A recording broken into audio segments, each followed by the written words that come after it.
Hi hello ನಮಸ್ಕಾರ, ರಾಜೇಶ್ ಕೃಷ್ಣನ್ ಮಾತಾಡ್ತಾ ಇದ್ದೀನಿ. ಒಂದು ಸಿಹಿ ಸುದ್ದಿ ಏನು ಅಂತ ಹೇಳಿದ್ರೆ, ನಮ್ಮ ಈ ಸೀಸನ್ 21 ಸರಿಗಮಪದ ಪುಟ್ಟು ಬೆಡಗಿ ಹುಡುಗಿ ಸುಂದರಿ ಆರ್ಯ ಸಿಂಚನ ಲಿಂಗಾಷ್ಟಕಮನ್ನು ಹಾಡಿದ್ದಾಳೆ. ಆ್ಯಂಡ್ ಇಷ್ಟು ಒಂದು ಸಣ್ಣ ವಯಸ್ಸಲ್ಲಿ ಇಷ್ಟೊಂದು ದೊಡ್ಡ ಪ್ರಯತ್ನ ಮಾಡಿರೋದು ನಮ್ಮೆಲ್ರಿಗೂ ಹೆಮ್ಮೆಯ ವಿಷಯ. ನೀವೆಲ್ಲರೂ ಕೂಡ ಇದನ್ನು ಕೇಳಿ ನಿಮ್ಮ ಆಶೀರ್ವಾದ ಅವಳಿಗೆ ಕೊಡಬೇಕು ಅಂತ ನಾನು ಕೇಳ್ಕೊತಾ ಇದ್ದೀನಿ. I really like the entire rendition. ನೀವು ಕೇಳಿ and give her your good wishes. Thank you so much.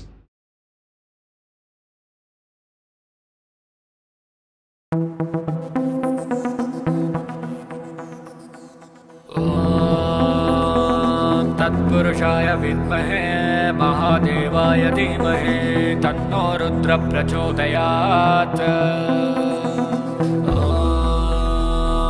तत्पुरुषाय विद्महे महादेवाय धीमहि तन्नो रुद्र प्रचोदयात्.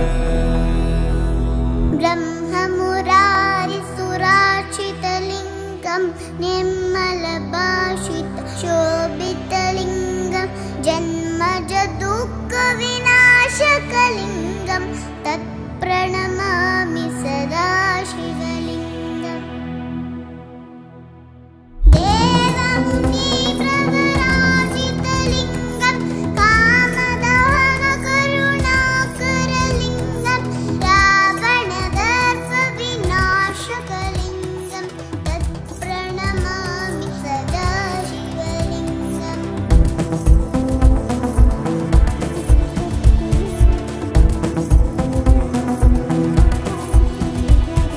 सर्वसुगन्धसुलेपितलिङ्गं बुद्धिविवर्धनकारणलिङ्गं विद्रसुरासुरबन्धितलिङ्गं तत्प्रणमामि सदा शिवलिङ्गम्.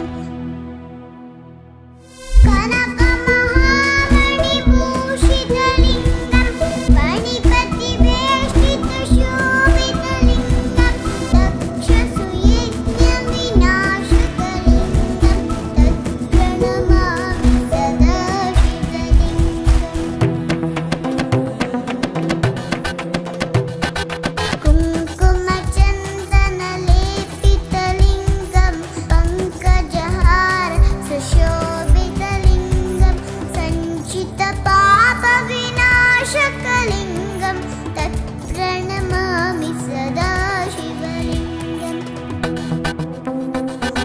देवगणार्चितसेवितलिङ्गं भावैर्भक्तिभिरेव च लिङ्गं दिनकरकोटिप्रभाकरलिङ्गं तत्प्रणमामि सदा शिवलिङ्गम्.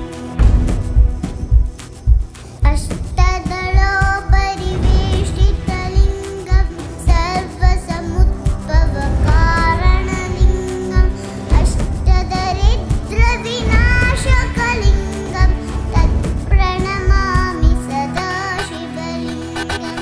सुरगुरुसुरवरपूजितलिङ्गं सुरवनपुष्पसदार्चितलिङ्गं परस्परं परमात्मकलिङ्गं तत्प्रणमामि सदा शिवलिङ्गम्. लिङ्गाष्टकमिदं पुण्यं यः पठेत् शिवसन्निधौ शिवलोकमवाप्नोति शिवेन सह मोदते इति श्री लिङ्गाष्टकम्.